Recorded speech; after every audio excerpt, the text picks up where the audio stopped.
मी Punjab duck हवामान अभ्यासक मुक्काम पोस्ट गोळी धामणगाव तालुका शिरूर जिल्हा परभणी डिटेल दिलं जाईल। राज्यामध्ये आज आहे 29 ऑगस्ट 2024। आज आणि उद्या 30 पर्यंत हवामान कोरडे राहणार आहे, म्हणून सर्व शेतकऱ्यांनी मूग असेल, उडीद असेल, विदर्भ मराठवाड्यातल्या शेतकऱ्यांनी काढून घ्यावे। राज्यात सर्व शेतकऱ्याला सांगू इच्छितो 2 ते 6 सप्टेंबर दरम्यान मुसळधार पाऊस पडणार आहे, म्हणून हा अंदाज लक्षात घ्यायचा। आणि परत एक सांगतो की राज्यामध्ये उद्या 30-31 दरम्यान देखील राज्यात पाऊस असणार आहे, फक्त पूर्व विदर्भाकडे सुरू होणार आहे, म्हणून हा अंदाज लक्षात घ्यायचा।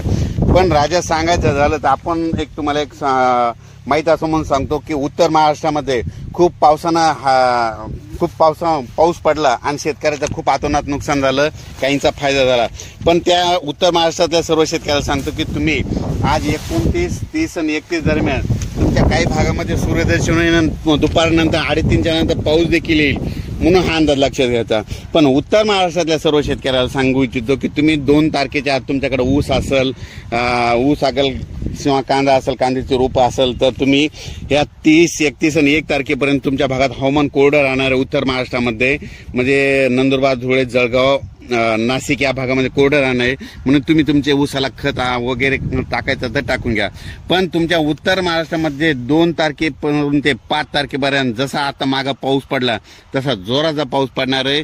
पुन्हा गोदावरीला पाणी येणार आहे, पुन्हा ते गोदावरीला पाणी आल्याच्या नंतर पुन्हा ते जायकवाडीकडे पाणी जाणार आहे, पुन्हा जायकवाडीची पाण्याची पातळी वाढणार आहे। तो अंदाज आता सविस्तर विभागावर बघू।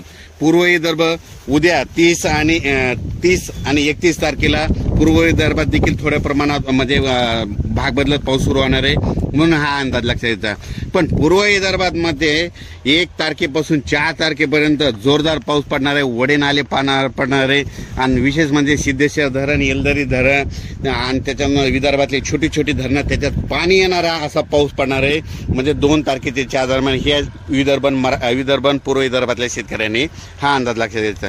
त्याच्यानंतर पश्चिम विदर्भात म्हणजे उद्या 30 आणि 31 तारखेला तुमच्या पश्चिम विदर्भात तुरळक ठिकाणी पाऊस येणार आहे, पण तुमच्या पश्चिम विदर्भात मात्र 1 तारखेपासून ते 4 तारखे दरम्यान जोराचा पाऊस पडणार आहे। तुमचे छोटे छोटे तळे देखील भरणार आहेत, वडे नाले होणार आहेत, म्हणून हे अंदाज लक्षात घ्यायचा। म्हणजे पश्चिम विदर्भातल्या 5 जिल्ह्यातल्या सर्व शेतकऱ्यांना सांगू इच्छितो की 1 सप्टेंबर ते 4 सप्टेंबर दरम्यान तुमच्या भागामध्ये जोरदार पाऊस पडणार आहे, म्हणून हा अंदाज लक्षात घ्यायचा। त्याच्यानंतर आता वळूत मराठवाड्याकडे।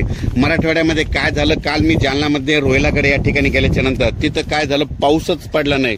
म्हणजे पाऊस पडला फक्त पिकांना झोपेल असा, पण तिथल्या शेतकऱ्याची परिस्थिती बघितल्याच्या नंतर पाणी प्रश्नाबद्दल तिथं एक मीटिंग होती, तर त्या ठिकाणी गेल्याच्या नंतर तिथल्या शेतकऱ्याला एक मुद्दा म्हणून अंदाज दिला, तुमच्या जालना जिल्ह्यात म्हणजे 2 तारखे ते 5-6 तारखे दरम्यान मुसळधार पाऊस पडणार आहे, तुमचे तिकडे छोटे छोटे जितके तळे ते सगळे भरून जाणार आहेत, म्हणून हे जालनावाल्याला काल तिकडल्या भागात ते सर्व शेतकऱ्याला सांगितलं।